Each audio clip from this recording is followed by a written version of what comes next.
There is a blessing in everything.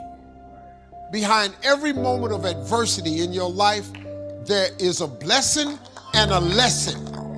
Every moment of adversity has those two things.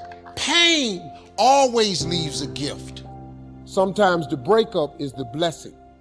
See, sometimes you got to get rid of a man in order for God to give you the man that you really need. You just have to hang in there.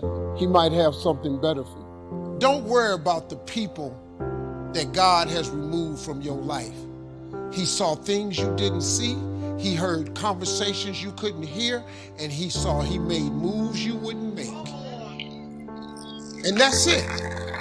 What do you do when what God gave you to ride in starts coming apart? Do you give up hope? Do you walk away? I don't want you to define success or to ask God to preserve the temporary. See, God promised to get you there, but he didn't say how.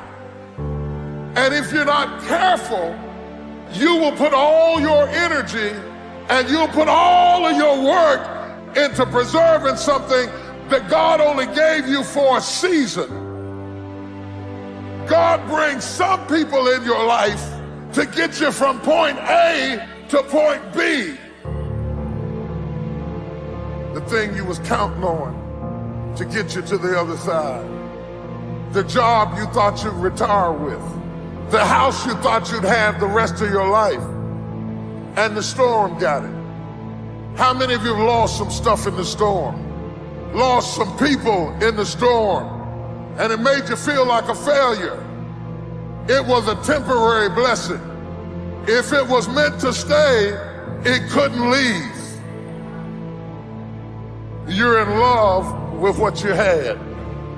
And you think that if your life does not retain the shape that you started with, you don't think that it can get you where you're going. I have learned that every blessing doesn't come to stay. Every friend is not going to be a lifelong friend. And if they walk away, don't stand there and cry over what was, because if you'd have needed them for the future, they would have stayed. God put people in your life for a reason. Others are there for a season. And it's very important that you recognize when people's seasons are over. God put people in your life for a reason. Other people are there for a season. Is the season over? Or have you decided, because you're desperate, because you just need validation, you need all of these people and things around you, you've decided to drag these random people into the new season of your life? You have a boat. Your boat is at its capacity. In order for your boat to not sink and go underwater, and that could be your career, that could be your life, that could be your personal life, your relationships, is that relationship over? Do you feel mentally, spiritually, and emotionally stimulated in that relationship? Are you just holding on to it because you got this concept of loyalty that you have overused and overabused? Well, I've learned that loyalty has an expiration date. Loyalty isn't some open-ended thing that just goes on forever, because technically some people just don't really make sense for your life and the new season, the mind and the space that you're in. Think about this. This is a reminder that loyalty has an expiration date. You ever been in a relationship with some folks 3 years ago, and then you run into them and you like, man, what was I thinking dating her or dating him? And you almost want to beat yourself up for even the fact that you were in love or had all of these ridiculous feelings for this person. That shows you right there that loyalty has an expiration date. You could never see yourself not being with that person. But at a certain point, all of the signs and wonders revealed itself that relationship is over.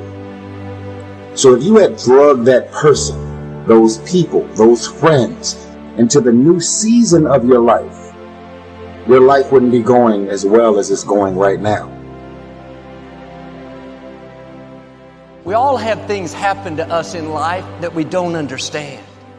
Doors that have closed, or people that have turned on us.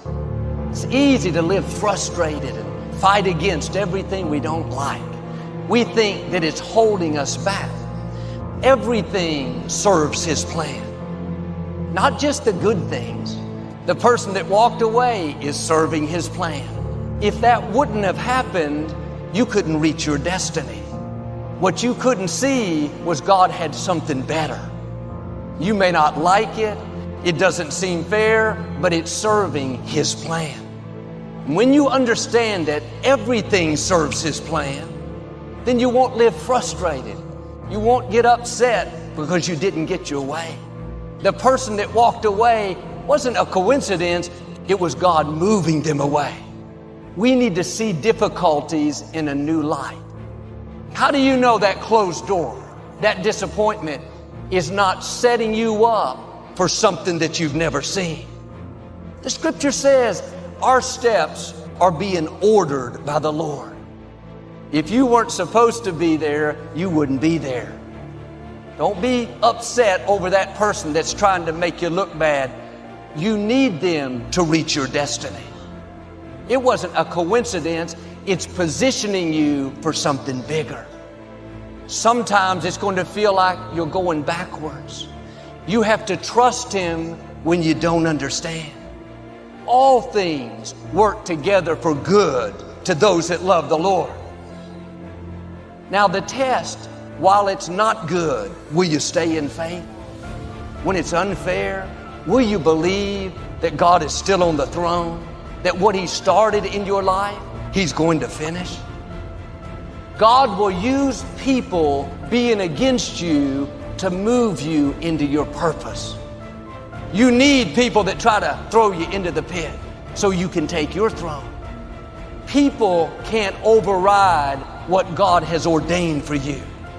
I wonder if you're upset over something that's serving His plan. A person that walked away. Doesn't make sense. Stay in peace. It's all a part of the plan. God knows what you're going to need in the future. Many of the challenges that you're facing now, they don't have anything to do with now. It's positioning you for something in your future. You will see how God will begin to connect the dots. Instead of being bitter, have a new perspective. It's serving His plan. The betrayal, the closed doors can be discouraging. It's not working against you, it's working for you. God will never close a door without opening a bigger and a better door. If you'll keep the right attitude, one day you'll look back, Lord, thank you for closing that door. Thank you for moving that person out of my life. I would have never met my amazing spouse. We don't grow in the good times. Everyone is for us. Things are falling into place. We grow when it's difficult, when we have to stretch. That's why you can't pray away every challenge. If the situation is not changing, then God is using the situation to change you. If God made everything easy for us, we wouldn't be ready for where we're going. God has amazing things in your future. But to get there, you're going to have to defeat some big giants, outlast some strong opposition. You have to stand strong and show the opposition that you're more determined than they are. That challenge is not going to defeat you, it's going to promote you. Instead of complaining about what's not turning around, see that as an opportunity to develop your faith. Keep doing the right thing when the wrong thing is happening. Keep thanking God when you don't see any sign of it. His grace doesn't mean He's going to remove every challenge. It means He's going to increase your strength so it doesn't feel as difficult. Now you can handle what you couldn't handle in the past. What used to bother you doesn't bother you anymore. God has a plan. You will grow through what you go through. Everything that you're going through, at some point, it makes no sense to you right now. But at some point, God is going to reveal to you why all of these issues, challenges, and problems continue to show up and what you were supposed to learn from it.